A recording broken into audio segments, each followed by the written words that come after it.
2017ko urtarrilaren batetik aurrera, bizkaitarrek gehienez 30 euroko bidesaria hilean ordaintzeko sistema ezarri zuen Bizkaiko Foru Aldundiak Supersur, AP8 eta Artzandako tuneletako autobideak erabiltzeagatik.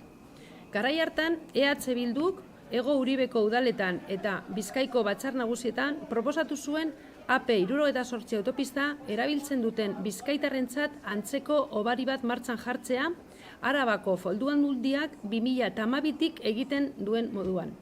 Baina proposamen horrek ez zuen aurrera egin EAJak eta PSek ez zutelako babestu. Era horretan, Hego Uribeko herritarrek geroztik onurak gutxiago izan dituzte AP78 erabiltzeagatik, aipatutako errepideekin konparatuz. Orain, egoera bestelakoa da. AP78 autopista foru eskumenekoa delako abenduaren 5etik. Beraz, orain ez dago aitzakirik diskriminazio hori gainditzeko.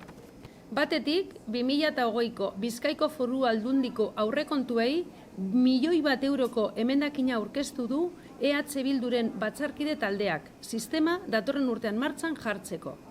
Bestetik, eskualdeko udaletan EH Bilduk mozioak aurkeztuko ditu Bizkaiko Foru Aldundiari eskatuz AP78 autobistaren erabiltzaile bizkaitarrentzat lehenbailen martxan jarri dezala bere eskumenekoak diren Supersur, AP8 eta Artzandako tuneletako errepidetan ezarrita duen gasto muga hobari sistema.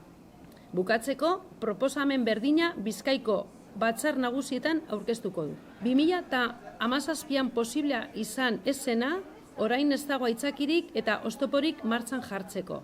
Horregatik, EH Bilduk erakunde desberdinetan urratsak emango ditu hori errealitatea bihurtzeko, eta azken urteetan jasandako egoerari buelta emateko. Orain pelota Bizkaiko Foru Aldundiaren teilatuan dago.